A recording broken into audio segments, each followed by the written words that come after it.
Okay, hello everybody. Welcome to the Ambassadors Service webinar. So this is our fourth webinar of today's series. So I am Lena Zarati. I am Equal Heart AmeriCorps Program Coordinator. I am doing a live recording of this webinar today, July 27th. Of course, this recording will be available to all members afterwards as well. So for whatever reason you need to leave midway through the webinar, please feel free. We'll be sending out the webinar next week through email. And of course, if you ever need to reference this information later on, you can always access it through that email as well. If you have any questions throughout the email, type them into the chat box, and I will be addressing all questions at the end of the. Okay, so let's go ahead and get started. So for today's agenda for this webinar, we will be talking about how to become an ambassador of service, along with how to serve other service terms, even if it's not AmeriCorps State and National. We'll be talking about some of the different types of programs, and also a call to volunteer, a call to be an active member in your community.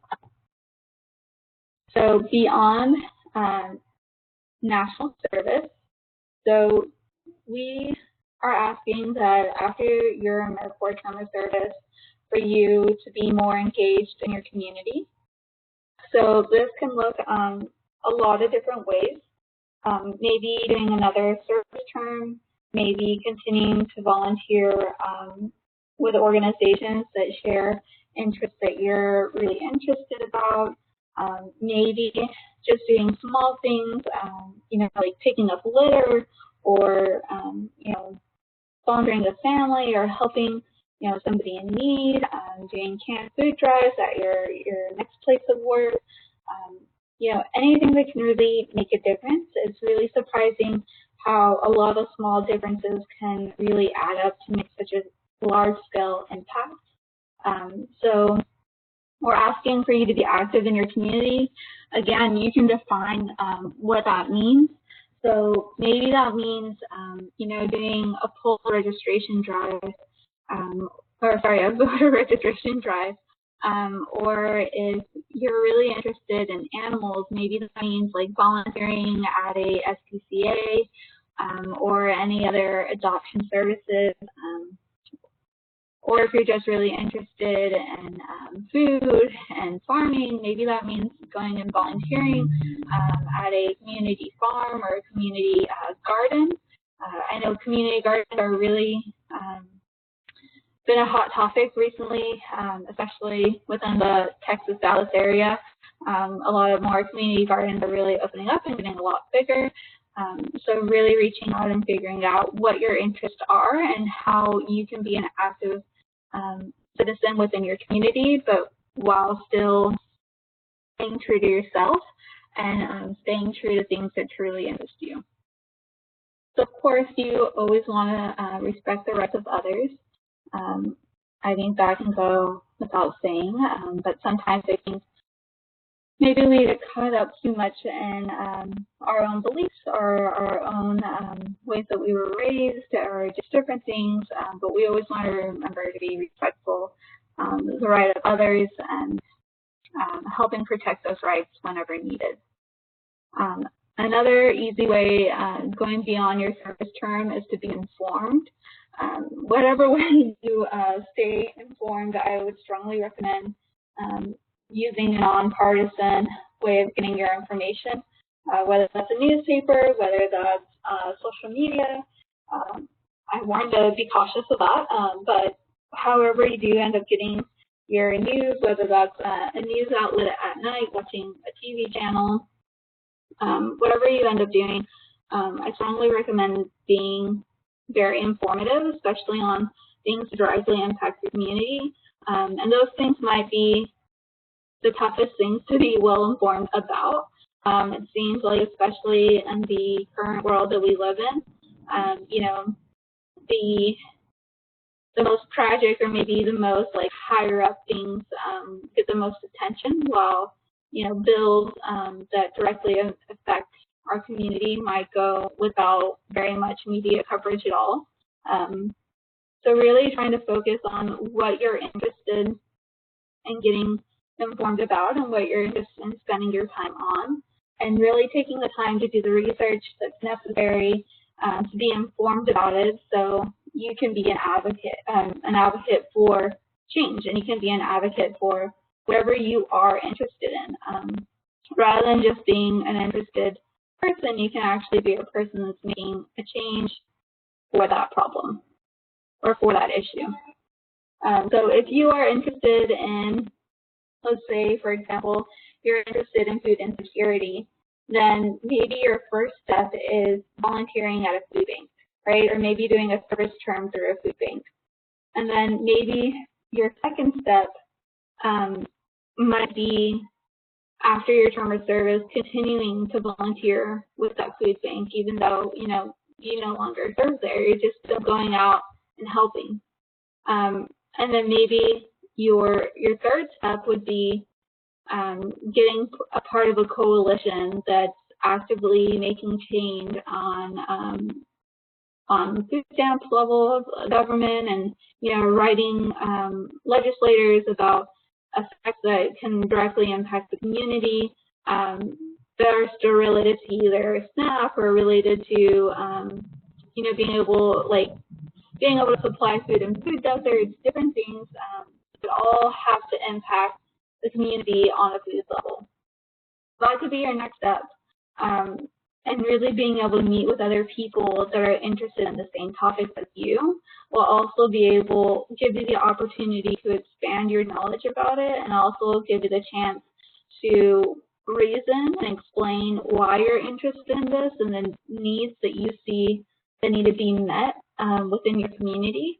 Can really make a huge difference on you being able to advocate for it strongly in the future.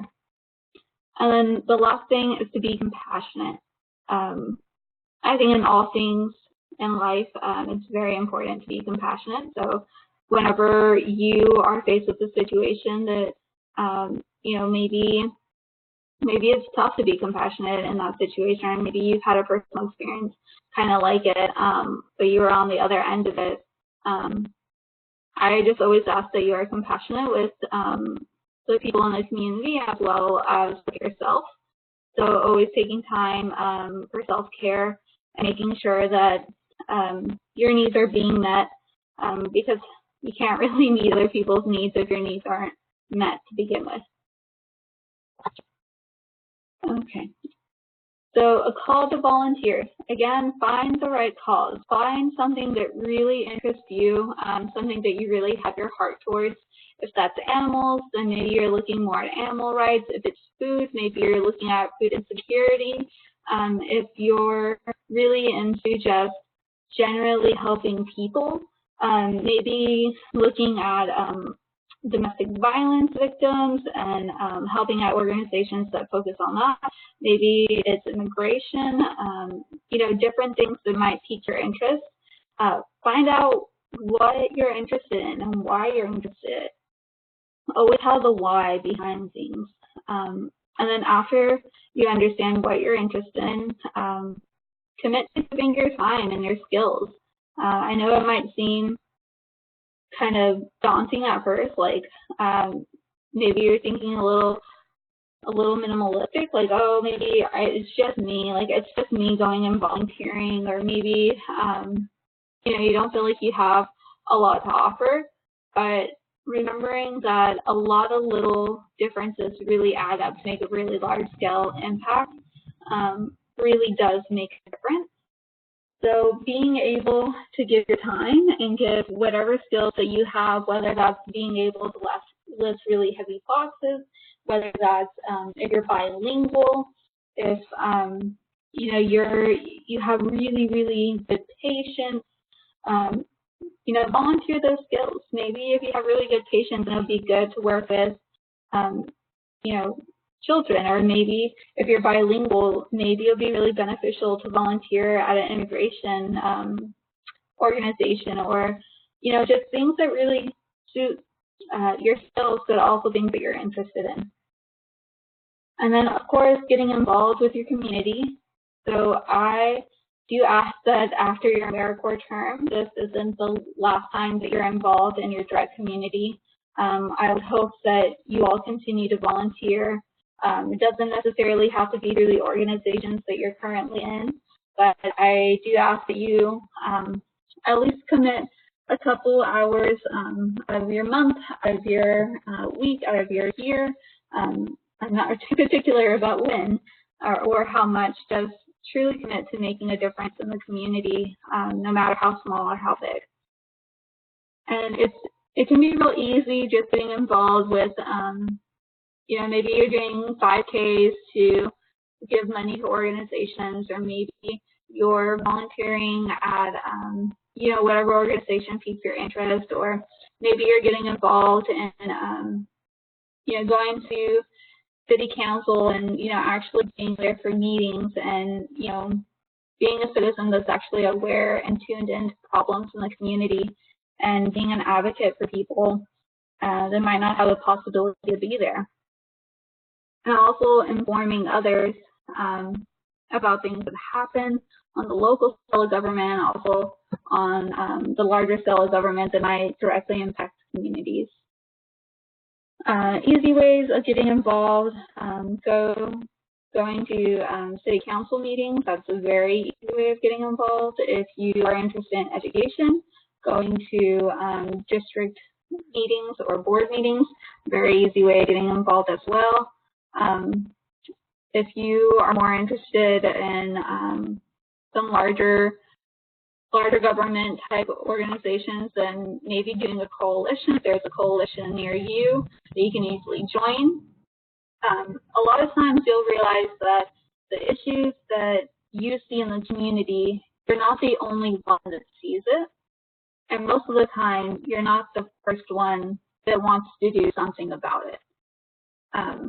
The biggest difference and the best thing you can do is adding your voice and adding yourself to a positive change to make something happen in the community. It's the easiest thing you can do, and potentially the strongest thing that you can do. Just truly advocating, truly committing yourself to be an advocate of change within your community. So again, a lot of small differences can really add up to make a really large impact. It doesn't matter if you're just spending 3 hours for the whole year volunteering somewhere. Those hours really add up, and you'll be surprised how much you end up spending throughout your lifetime, just committing a service that is really beneficial to everybody. So becoming an ambassador of national service. So after your AmeriCorps term, if you are absolutely in love with it, or maybe you're not absolutely in love with it, that's completely fine.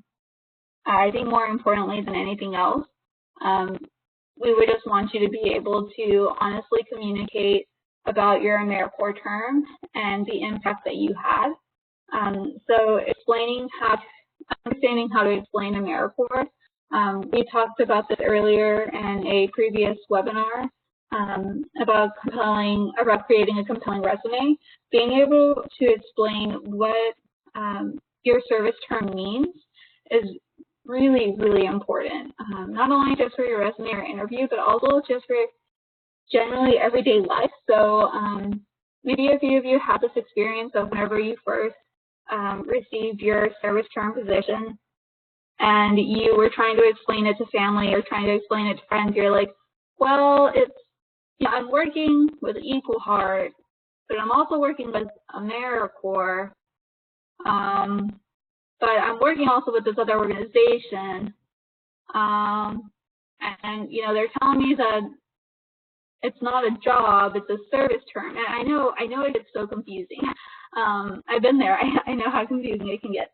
So it's very important to be able to clearly explain what your AmeriCorps term is, explaining that AmeriCorps is a federal agency, or CNCS is a federal agency that manages the AmeriCorps kind of department, and that they place adults within the community and give opportunities for adults to be able to make change within their community. And the way that you're directly doing this is by serving with equal heart in their AmeriCorps program. And you can even go into more specifics about what exactly you are doing. So that's our next bullet point of what are you doing. So you can even say exactly what you're doing during your service term. So if you are, playing games with kids, if you're reading to kids, if you are, different things if you're working with children or if you're working with food, which majority of all of us are, then explain that in common speak. Explain that, every day you would roughly see, 15 to 30 children, and you're making an impact on their lives by, volunteering 300 hours of service throughout your summer. Make sure you add those numbers in there so that they get an understanding of exactly how big of a scope you had and how big of an impact you made during that summer or during your service term if it happens not to be in the summer. And then you also want to explain some of the benefits that you have. So, of course, you all receive a living stipend, although I know it's not very much. It is still something that is a benefit considering this is a volunteer position. And then along that, you also receive an education award, which is a very, very large benefit and something that we covered in more detail in a previous webinar, explaining exactly the education award, but a large benefit that you can use towards furthering your education, or if you're of age, being able to transfer to children or grandchildren. Just a huge benefit and a large reason why we see majority of people doing AmeriCorps terms. And then, of course, you want to, state some of the not so obvious benefits. So, what are some of the skills that you gained out of it? I talked to a lot of members that work or serve with children, and their first thing that they say whenever I ask them what skills have you gained, their immediate say patience, which I completely understand. You'll gain a lot of patience while working with children, or even just working with people that might necessarily not think the same way as you. You're also able to work on team. A large part of our members are placed with multiple other AmeriCorps members, so being able to communicate as a team and efficiently get things done together, that's a huge, skill gain that you could, a huge skill that you could have gained throughout your service term. And then just expanding on that, are there other benefits that you receive that maybe weren't so clear at the beginning, but then after you continue through your service, became really clear. I think, for example, whenever I did my first service term, I thought that I had an understanding of the community I was serving in. I thought I had a good understanding of the Dallas community. But throughout my service term and even after, I really had the opportunity to really dive deep in some of the big problems in the Dallas area and really figure out ways that was being met, and also ways of how those needs were also not being met. Like, there are some things that still are still problems in the Dallas community, and there's people fighting to make that change. So one of the benefits that I truly received was really having an eye-opening experience of the Dallas community and what it takes to make change in the community.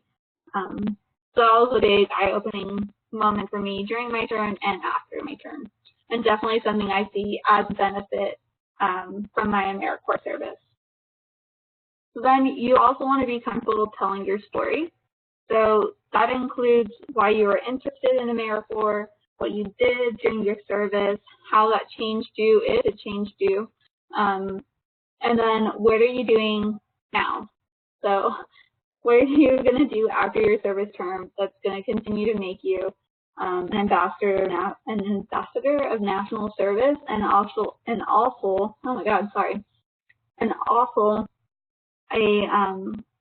an active citizen in your community. So are you interested in continuing to volunteer? Are you interested in going into the nonprofit sector? Are you interested in going into government? Are you interested in running for an elected office? All those things are ways that you can make direct impact and ways that you can make change. Okay, other terms of service. So AmeriCorps has a couple different branches within it. So the one that all Equal Heart members currently serve under are state and national. You might remember that from training, but you are all state and national members. But there are a couple different types of members, memberships of the AmeriCorps program that might interest you a little bit more. And so I did want to explain what those are, just in case there are some interested people in it. Definitely might be a better fit, or just a different way that you can get involved in the community. So state and national is exactly the work that all of our AmeriCorps members are currently doing. You are, the forefront of making change in the community. You are serving meals. You are attending to kids. You're directly cleaning up the spaces. I know that's not a glory part, but it's definitely something that makes a big change. Being able to come into a classroom, or being able to come into an area and it be clean and be ready to sit down and have breakfast or have lunch. That's a big difference. So you're doing more on the ground work. VISTA, which is our second component, that is more behind the scenes. This is a year-long commitment that you make with an organization, and you are doing more paperwork and just behind the scenes type of work. So maybe doing more of like a volunteer coordinator type of role, or just helping administration, different things that will be a lot less directly impacting, well, you're still impacting the community, I don't want to say that, but you're not directly involved with the community. You're more behind the scenes. The Peace Corps is rather familiar to most people. This is still part of AmeriCorps, but it is a separate branch. So Peace Corps is practically AmeriCorps, but across seas. So you would commit to 2 years of service, and you would move across, or you would move out of the United States and commit 2 years of service in a underprivileged community. Of course, this isn't going to be directly the community that you are currently living in, but you definitely have like a host home, and they try and get you as familiar as you can be within those 2 years of where you get assigned. Definitely something if you're interested in traveling or just seeing the world, or maybe where the town that you've grown up in is all that you know. This might be a great opportunity to kind of open your eyes to some bigger world problems than just the world in general. Like I said, it is a little bit larger of a commitment. You are committing 2 years to be able to serve in those communities. But if it is something that interests you, I strongly recommend it. Having AmeriCorps background, you would definitely be a strong candidate for Peace Corps. And then our next one is the Senior Corps. So Senior Corps is for individuals that are 55 years old and older. So a common Senior Corps program is grandparents in schools.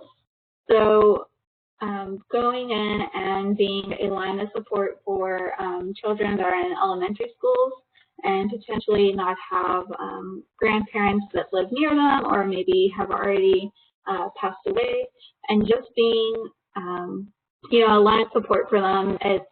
You're helping the teacher within the classroom, but it's not as stressful as actually being a teacher's assistant. You're more there just to be able to communicate with the children, and if for whatever reason, you know, they need somebody to talk to because they're having a meltdown, or, you know, something awful has happened, and, you know, they just want somebody to talk to, you're there as a line of support. So that's a good thing to consider. But Senior Corps also takes other different forms. It also has active service, kind of like state national. But again, these are for members that are 55 years and older. And one that I forgot to put on here is NCCC. So that is actually another AmeriCorps type program where you are committing to a year's service. And what you'd be doing is going out to areas and building like the foundations, or if it's like a natural disaster, you would go out and start gutting out the homes that got destroyed and putting tarp on roofs. You're making more of a direct change in a larger community area. I believe it's divided into regions that kind of span over a couple different states. So you would be moving around in those different states. It's a little bit, if you like camping, if you like hiking, that might be a better fit for you, just because it is more outdoors and kind of living on the land type. You do work with the team pretty closely, but also a good idea just if you're interested in maybe taking some time just to explore the U.S. and also just explore what it means to give back on a larger scale. Okay, so now we're going to be covering how to use your MyAmeriCorps account to apply for service terms directly through MyAmeriCorps. So this is your MyAmeriCorps account. This is what it looks like as soon as you log in. For you to be able to log in, you would have to go to this website. I will include all links whenever we send out the webinar recordings. So please don't feel like you have to frantically write that down. So once you're there, you would have to log in. If you don't know your login information, you would have to call the 1-800-HELP number. Equal Heart is not able to access that account at all. So all that we can refer you to is just that 1-800-HELP number, unfortunately. So once you log in, this is what your homepage will look like. Excuse me. And then you're going to go to Applicant's Home, this red highlighted area right here. And it's going to look like, it's going to drop down a new like list of items. So in this list of items, you can explore. I strongly recommend going in and exploring in a different couple things. So if you go to Member Home, it's going to take you back to a previous page you were just at. If you go to Applications, it's going to show you all the applications you have submitted or are in the middle of submitting on the portal. References you could have directly on your MyAmeriCorps webpage. So it can be, if you have, you know, your site manager and maybe an Equal Heart AmeriCorps team member, then you can have those on your references right there. So rather than saying, rather than looking for your references, organizations can easily see that they're right there. Submissions, every application you submitted will be under your submissions. Search listings is an easy way to be able to search through all the listings on the MyAmeriCorps website. Your favorites are all the things that you have shown interest in. And then Contact MyAmeriCorps is going to be their 1-800 number and their chat box. So we're going under search listings. So the beneficial thing that you can do on this website is being able to search for all the opening positions that are available through the MyAmeriCorps website. So we're going under search listings, and then you're going to complete the information that you're interested in. So I definitely would recommend keeping an open mind and find the service that interests you. Know what you have to know what you have on your wish list of ideally what you want a job to be or what you want a service term to be. So in program type, it's going to ask you for the programs that we went over just a second ago, whether you want it to be state and national, you want it to be NCCC. You would click that in there, and then you would complete the state that you're interested in being in. Whenever you're choosing your state, and if you are going to move for school, or if you are interested in maybe moving just in general, keep that in mind. Also, keep in mind now that you've had experience living on on a living stipend, consider that as well whenever you're looking for your next term of service. If you are interested, just keep in mind that you definitely want to pick something that is feasible for you. If you know exactly which program you want to serve with, so for instance, if you are interested in serving with Equal Heart again, right here under program name, you could type in Equal Heart and hit search, and you'll be able to see all the openings that Equal Heart has for AmeriCorps members. So after you fill in those three, you hit search and it'll pop in, or it'll pop up all your listings that apply. If you want to do something a little bit more advanced, you could scroll down and be able to enter more information, such as, what type of service term are you looking for? Are you looking for full-time, part-time? Are you looking for a minimum time? And then you can also look into interests that you have. Are you looking at education? Are you looking at food and security? Are you looking at social services? You can really define what exactly you want your service to be.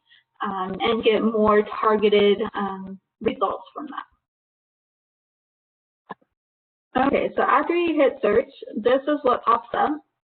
So you will have your listings all there, and you'll be able to see exactly what is available and was now accepting applications. So from there, you'll be able to see, if you clicked on one, you would see a very detailed description of what they're expecting the members to do, from duties to program benefits to the term to service areas to skills. And then you would also get a summary and, most importantly, how to apply. So if you are interested in ever doing another AmeriCorps term, I strongly recommend using this just because it gives you all the information all at once. I definitely recommend finding the right fit. So review all the information, confirm the pay, confirm that the dates work for you.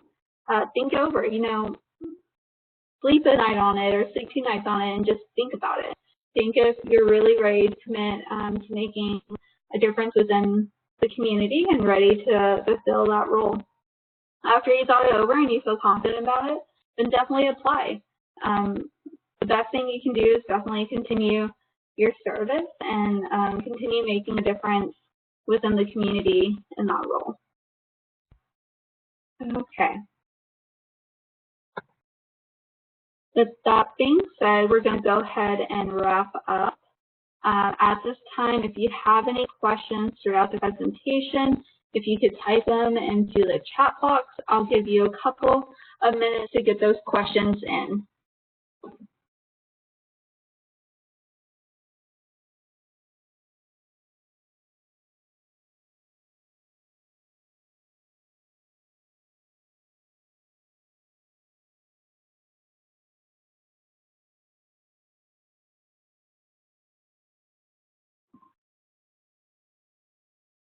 I see one comment say, I play games with a bunch of kids over the summer term. I guess I should apply for schools. So if you really enjoyed your summer term of engaging with the kids by playing games with them, then I would strongly encourage going into schools or some type of education format. If you're interested in doing volunteer service or anything like that, definitely recommend it. You could even volunteer at like a Boys and Girls Club, always taking in more volunteers. Or if you're just interested in doing maybe something a little bit more local, or if there's not a Boys and Girls Club near you, you could also do like a YMCA, or if that doesn't work out either, you can also go to a elementary school or a middle school and talk to the counselor there and see if there's a student there that you can meet with weekly or biweekly, to be able just to like talk to and just build a relationship with, so that you're making an impact, like I said before, even on a small scale of just changing, you know, one student's day, one student's perception of the world, and just helping them out through school, and then also just throughout life in general. That's also a great way of being able to help people and children on a small scale. It does all contingent on the fact that like you enjoy doing that. If you didn't really enjoy playing games with children over the summer, I wouldn't recommend sticking around. You know, I wouldn't recommend sticking within that position or continuing to volunteer in that position. I definitely recommend finding something that fits best for you. Give it a couple more minutes to see if any other questions come in.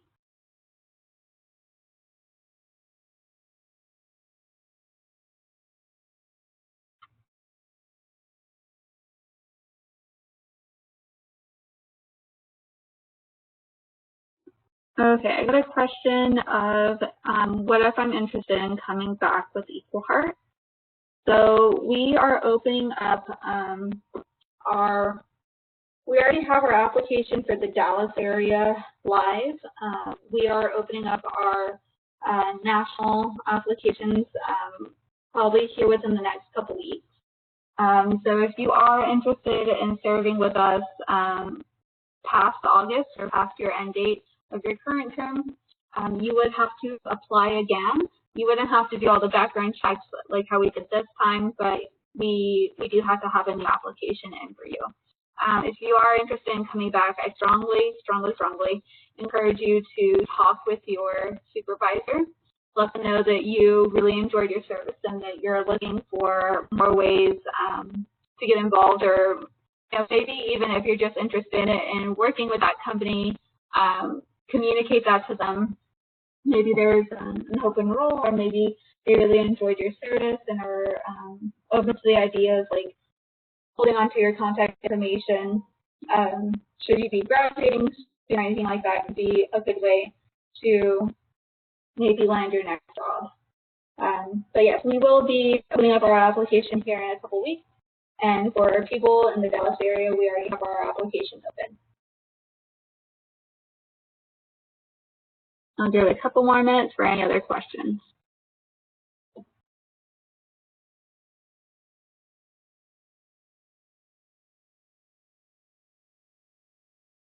Okay, I got a follow-up question on the last one.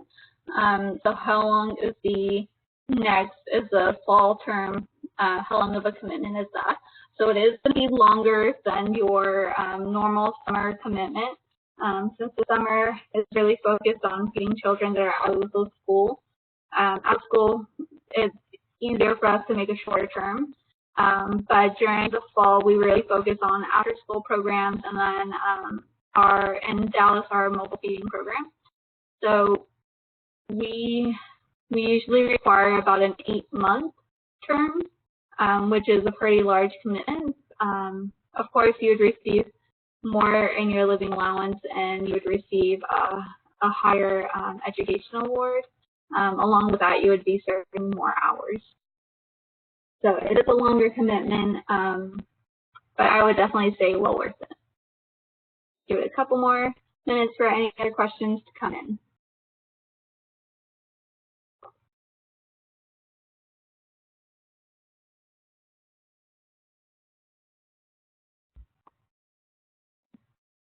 Okay, if we don't have any other questions at the time, then I'm going to go ahead and wrap this out. So if you have any other questions or concerns, or maybe you're interested in doing another term of service and you just want some more information about different programs, definitely feel free to get in contact with me. I can definitely reach out to different programs to share with you what their objective is, making a difference in the community. So it's very important to be able to understand what your interests are and what you're wanting to do as far as another term of service. If you're not interested in doing another term of service, then please, like how I was asked before, I ask that you become an active citizen and a citizen of change. So I would strongly recommend, volunteering or just making small differences within your local community, however you define that. I did have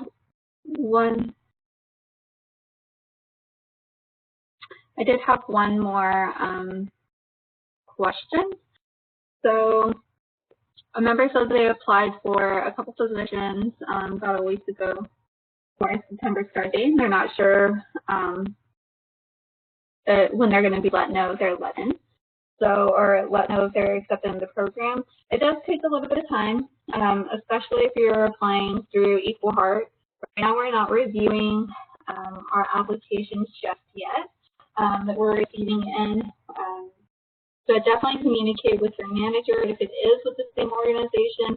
If not, I would recommend what we talked about in crafting a compelling resume webinar, and follow up with an email just letting them know that you are interested in the positions and that you're interested in hearing back from them, and just thanking them for their time, for consideration. But again, if it's with Equal Heart, which I'm not sure who you applied with, but if it's with Equal Heart, we'll be reviewing our applications here soon and definitely reaching out to everybody that did apply. Okay, if that is all the questions that I have, then I'll be closing out this webinar. If you have any questions or concerns, please feel free to reach out to me. My email is up right now. And thank you for joining me. We'll be starting our next webinar a little bit early. We'll be starting at 2:30. So instead of 2:45, we'll be starting at 2:30 for how to care for yourself and self-care. Okay, thank you, everybody. I hope you stay around. Again, we'll be starting at 2:30 for self-care.